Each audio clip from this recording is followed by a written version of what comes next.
Audio Jungle.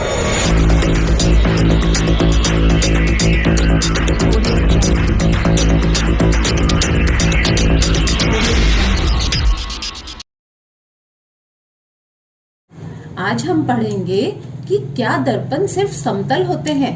तो नहीं बच्चों, दर्पण जो है वो गोलीय भी होते हैं, यानी कि बिल्कुल सीधे नहीं होते, वक्र शेप में, यानी ऐसे कर्व्ड शेप में भी होते हैं। अभी मैं आपको बना के भी दिखाती हूँ और हम आपको वैसे भी दिखाएंगे, लेकिन उससे पहले आपको एक बहुत ही आसान तरीके से मैं दिखा देती हूँ कि कैसे आप गोलीय दर्पण को अपने घर में भी बहुत आसानी से देख सकते हैं। यहाँ देखिए, ये मेरे पास एक इस्पात का चम्मच है, स्टील का चम्मच है। तो इसका जो ये वाला भाग है, यहाँ पर एक दर्पण यहाँ पर बन रहा है हमारा, और एक दर्पण इसके पीछे की तरफ भी बन रहा है। तो ये देखिए, ये बिल्कुल सीधा नहीं है, बल्कि ये कैसा है, वक्र, यानी कि इस तरह का कर्व है इसमें, ऐसे। तो इस दर्पण को हम ऐसे शेप दे देते हैं एक को, और एक दर्पण कैसा होगा हमारा, कुछ इस तरह का, यानी कि इस तरफ की जो सतह है वो चमकदार, और इसकी जो अंदर की सतह है वो चमकदार है। तो जब आप इसमें अपना प्रतिबिंब देखेंगे तो आपको दिखाई देगा कि जो प्रतिबिंब हमने समतल दर्पण में बनाए थे वो उस तरह के नहीं हैं जैसे कि इसमें बनेंगे। अब यहाँ पर मैं आपको थोड़ा सा दिखाने का प्रयत्न करती हूँ कि जैसे अगर ये पेन का ही हम प्रतिबिंब देखें इसमें, तो आपको बहुत स्पष्ट इसमें दिख रहा है कि बिल्कुल वैसी विशेषताएं इस दर्पण में नहीं बनेंगी जैसी कि उसमें थी। अब दर्पण से आप इसको बहुत स्पष्ट देख पाएंगे। अगर हम दर्पण में देखें तो दर्पण जो है ये कुछ इस प्रकार के दिखाई देते हैं। जैसे ये बाहर की तरफ थोड़ा उभरा हुआ दर्पण है, अंदर से थोड़ा धंसा हुआ, बाहर उभरा हुआ, और ये दूसरा दर्पण जो है ये हमारा अंदर की तरफ धंसा हुआ है। तो हम इसमें देखते हैं, अगर हम इसमें पेन का ये प्रतिबिंब देख रहे हैं तो आपको दिखेगा कि ये थोड़ा सा इसमें मोटा हमें दिखाई दे रहा है, और इस दर्पण में अगर हम देखते हैं तो ये थोड़ा सा छोटा दिखाई दे रहा है, बिल्कुल समान साइज का नहीं है, जो कि समतल दर्पण की एक विशेषता थी। तो अब गोलीय दर्पण के हमारे कितने प्रकार हो गए, 2 प्रकार, अवतल और उत्तल। एक बार मैं आपको फिर से इस चम्मच की सहायता से बता देती हूँ, क्योंकि इससे आप बहुत आसानी से समझ जाएंगे।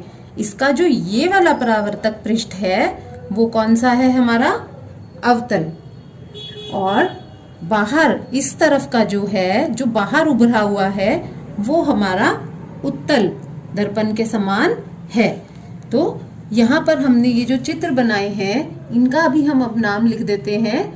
ये हमारा हो गया अवतल दर्पण,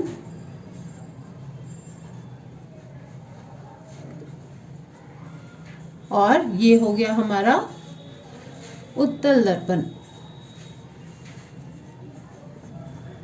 इसे हम, इस वाले दर्पण को हम कॉनकेव मिरर भी कहते हैं, कॉनकेव मिरर। और इस दर्पण को हम कॉन्वेक्स मिरर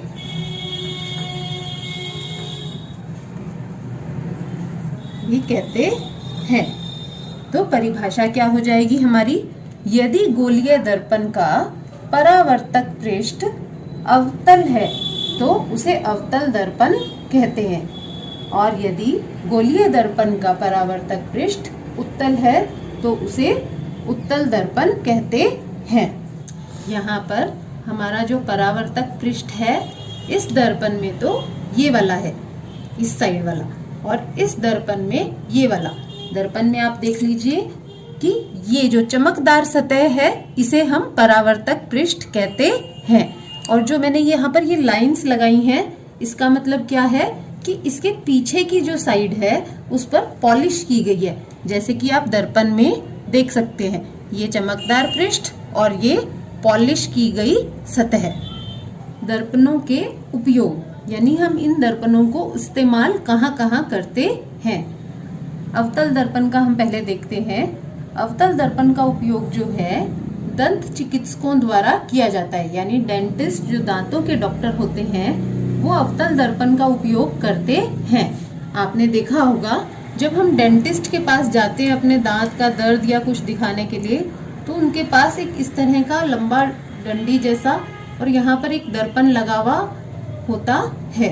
तो इस दर्पण में डॉक्टर जो है हमारे दांत का बड़ा आकार देखने के लिए अवतल दर्पण का उपयोग करते हैं। इसी प्रकार गाड़ियों के अग्रदीप यानी जो आगे की लाइट होती है उसका जो परावर्तक पृष्ठ होता है वो भी अवतल होता है, जिससे कि प्रकाश जो है वो पूरा अच्छे से फैल सके।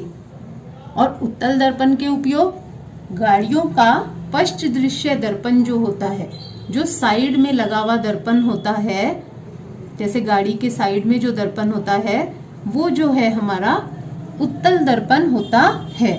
उत्तल दर्पण होने के कारण यानी इस तरह वो बाहर की तरफ उभरा हुआ होता है थोड़ा सा, तो उसको जो है वो अधिक क्षेत्रफल क्यों लगाया जाता है ये उत्तल दर्पण, क्योंकि हमने पहले ही पढ़ा कि उत्तल दर्पण में सीधे जो है प्रतिबिंब बनते हैं, और क्योंकि ये वक्रित होता है, कर्व्ड होता है, तो ये अधिक क्षेत्रफल की वस्तुएं हमें दिखाता है।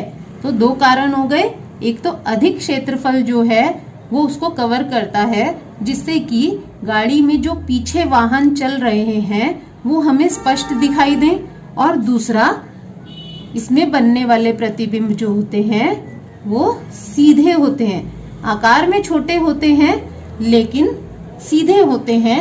इसलिए हम गाड़ियों में पश्च दृश्य दर्पण जो होता है, साइड में जो दर्पण होता है जिसे हम रियर व्यू मिरर भी कहते हैं, उत्तल दर्पण से उसको बनाया जाता है।